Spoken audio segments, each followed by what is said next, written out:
know what the critics are going to say about me, and you know, it ain't about me. I don't really care. It's about you. This is about you. This is about your country. This is about being a reasonable human being and doing the math. I'd love to get, if anybody watches us in Vegas, I'm gonna show you this scenario, and I want you to calculate the odds on this. They have to be astronomical. No one, Lloyd's of London, would not take this. This is the manifesto. The document is old. It is, 1969. Bill Ayers is not directly tied to the president. That's what they're going to say, blah, blah, blah, blah, blah.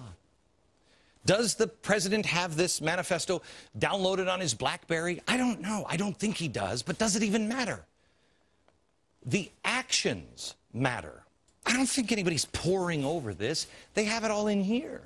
They know this. This is what they believe. This is what he was taught in church.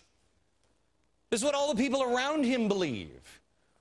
As you've seen, the actions of this administration more closely resemble this document than anything else that spills out. Let me ask you, the things that are in this document, they represent this.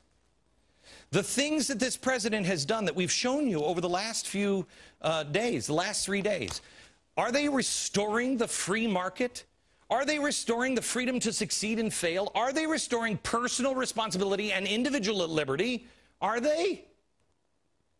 You cannot have an honest answer that is yes, because it's this. And this is this document. This document lays it all out in detail. The thinking behind the mindset of the 1960s radicals. The radicals who, over the past days, weeks, months, even years, we've shown you, are infesting this administration. These are the friends of this administration. These are the people in the administration. These are the organizations that are tied to the administration. You have Andy Stern, SDS, Workers of the World Unite. You have Van Jones, a communist. Mao lovers, Ron Bloom, barrel of the gun. Anita Dunn. You have Weather Underground, Jeff Jones. Where's Jeff?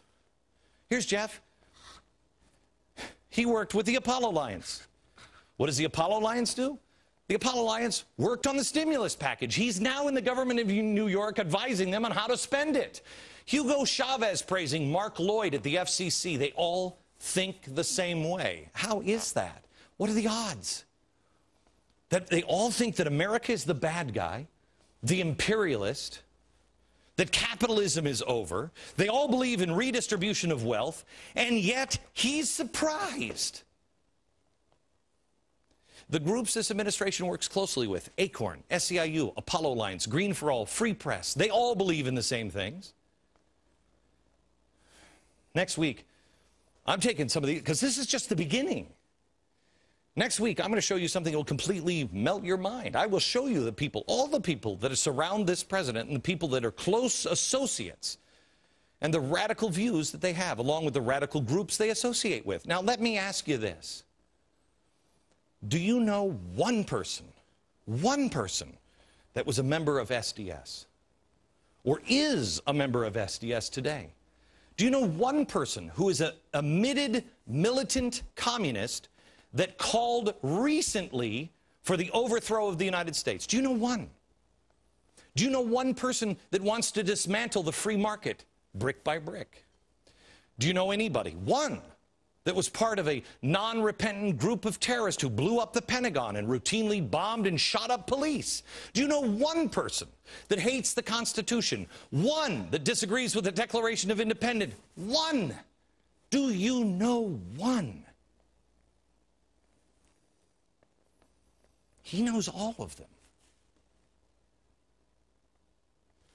This is an undisputed fact. So you have to make a choice. This is either the most unluckiest streak of job hires of all time. Oh, what do you mean? Another radical? Oh, gee, how could we be? Or it could be that this is the mindset that this president wants to associate with. These are the people who helped shape his life. His parents, they were communists. His mentor was a communist. It's all he knows.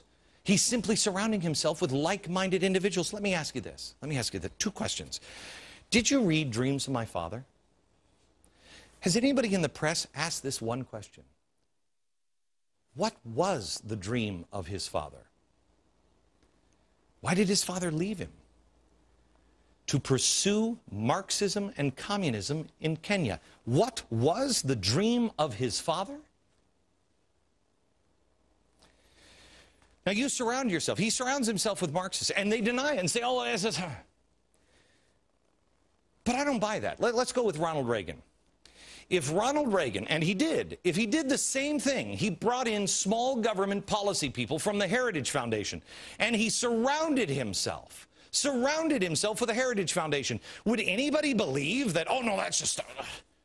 Of course not. It's intentional. 3 days ago, I started with this chalkboard, and I asked you, I said, after you hear this, you have to make a choice. You have to make a choice, because it's no longer reasonable to say that this is all a coincidence. You have to make a choice.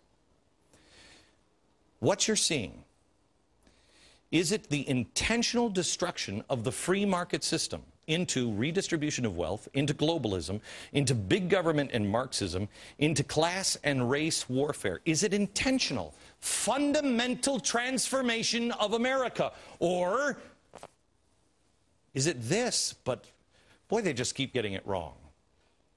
America, you can bury your head in the sand at our peril, or you can draw a line in the sand.